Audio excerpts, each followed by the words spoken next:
நல்லா யோசிங்க. தலைவலி வந்துச்சுன்னா மாத்திரையை சாப்பிட்டா தலைவலி நிக்குது. அதுக்கப்புறம் தலைவலி எப்போ ஒரு நாள் வந்தா தேவைப்படும், இல்லைன்னா அந்த மாத்திரை தேவையில்லை. அப்படித்தான் இருக்கு இன்னைக்கு வரைக்கும். ஆனா அந்த சக்கரை நோயின்னு ஒண்ணு கொண்டு வந்துட்டு இருக்காங்க. அதுக்கு மட்டும் மாத்திரை சாப்பிட்டா சக்கரை நோய் தீருதே இல்லை. சுகர் தலைவலிக்கு மாத்திரையை சாப்பிட்டா தீந்துருது. ஆனா சக்கரை நோய்க்கு மாத்திரை கொடுக்குற மருத்துவர் சாகிற வரைக்கும் நீங்க சொல்றாங்க. அப்படின்னா என்ன அர்த்தம்? எப்படியோ இந்த மக்கள் நல்லாவும் இருக்கக்கூடாது, செத்து போயிடவும் கூடாது. நல்லா இருந்தாலும் அவங்களுக்கு வருமானம் இல்லை, செத்து போனாலும் அவங்களுக்கு வருமானம் இல்லை. எல்லாரையும் நோயாளிகள் ஆக்கி வச்சு மருந்து மாத்திரை இங்கே வியாபாரம் செய்து அந்த வருமானத்தில் அவன் முண்டாட்டி புள்ள மஞ்சள் குளிக்க நம்மளை எல்லாம் கொண்டுட்டாங்க. நோயை கண்டுபிடிச்சி எங்கே போய் சொல்றது? அப்படின்னா எப்படி சொல்றது? சாகிற வரைக்கும் நீங்க சொல்ற நோய் தீர்ந்த தானே மருந்து மாத்திரைக்கு பெருமை. மருத்துவமனையும் கூடுது, மருந்தகங்களும் கூடுது. ஆனால் அதை பற்றி வாடிய பயிரை கண்ட போதெல்லாம் வாடினேன் இறைவா என்று வள்ளலார் பிறந்த பூமி பயிர் வாடினால் கூட உயிர் வாடியதாக கருத மகான். கடலூர் மாவட்டம் மருதூரிலே அப்பேற்பட்ட அருட்பெருஞ்சோதி அருட்பெருஞ்சோதி தனிப்பெருங்கருணை அருட்பெருஞ்சோதி என்று பாடுகிறார். கடைசியில் கடை விரித்தேன் கொள்வார் இல்லைன்னு அறைக்குள்ள போனார், ஜோதியில் ஜோதியில் ஜோதியானார்னு பாடப்படுது. அது மட்டுமா? தலையில் அன்று எழுதல பிரம்மன், எழுதா குறைக்கு அழுது நான் என்ன பண்ணுவேன்னு வருத்தப்படுறார். எழுதா குறைக்கு அழுது என்ன செய்வேன் அப்படின்னா விதியையும் வெல்லக்கூடிய சக்தி இந்த கடவுளுக்கு உண்டு.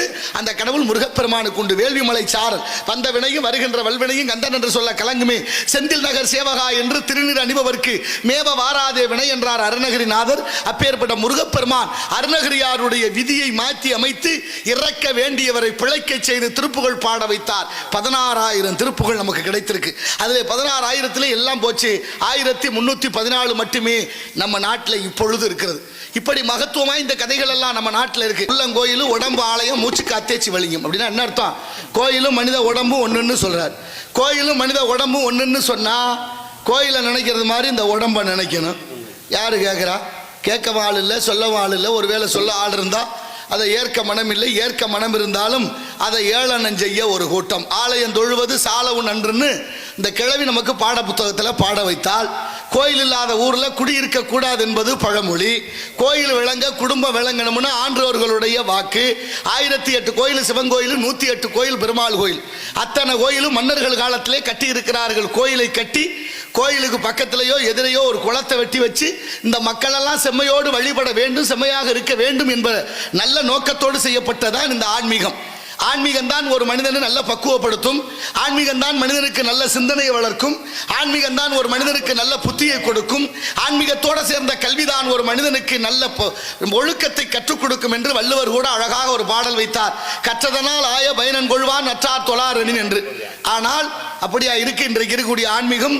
எப்படி ஆகிப்போச்சு? நேரம் இந்த இடத்துல ஒரு ஆடல் பாடல்னா எவ்வளவு கூட்டம் இருந்திருக்கும் சொல்ல முடியுமா? கரகாட்டம்னாலும் கூட்டம். நல்லா யோசிங்க. தலைவலி வந்துச்சுன்னா மாத்திரையை சாப்பிட்டா தலைவலி நிக்குது.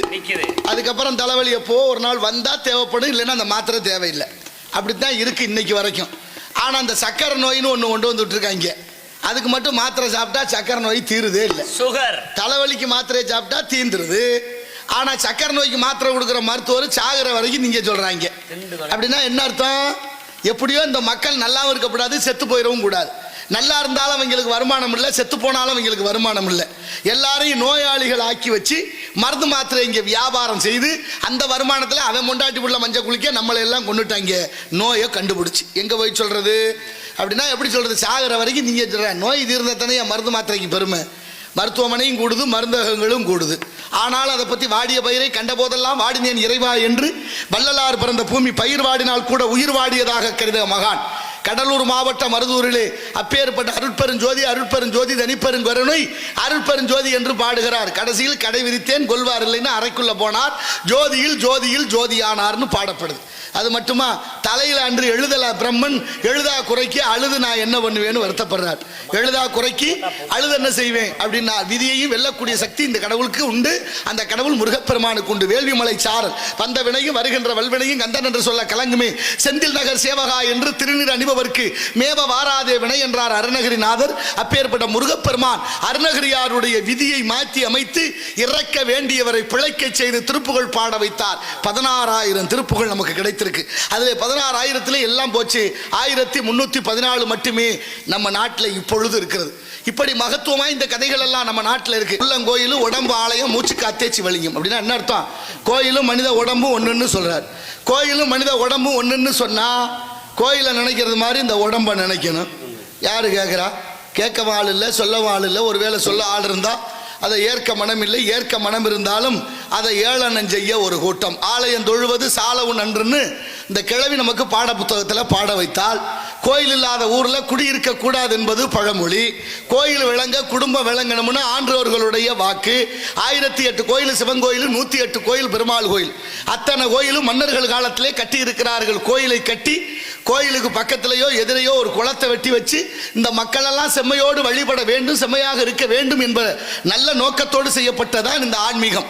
ஆன்மீகம்தான் ஒரு மனிதனை நல்ல பக்குவப்படுத்தும். ஆன்மீகம்தான் மனிதனுக்கு நல்ல சிந்தனையை வளர்க்கும். ஆன்மீகம்தான் ஒரு மனிதனுக்கு நல்ல புத்தியை கொடுக்கும். ஆன்மீகத்தோடு சேர்ந்த கல்விதான் ஒரு மனிதனுக்கு நல்ல ஒழுக்கத்தை கற்றுக் கொடுக்கும் என்று வள்ளுவர் கூட அழகாக ஒரு பாடல் வைத்தார். கற்றதனால் ஆய பயனன் கொள்வான் நற்றார் தொழாரெனின் என்று. ஆனால் அப்படியா இருக்கு இன்றைக்கு இருக்கக்கூடிய ஆன்மீகம்? எப்படி ஆகிப்போச்சு? நேரம் இந்த இடத்துல ஒரு ஆடல் பாடல்னா எவ்வளவு கூட்டம் வந்திருக்கும் சொல்ல முடியுமா? கரகாட்டம்னாலும் கூட்டம்.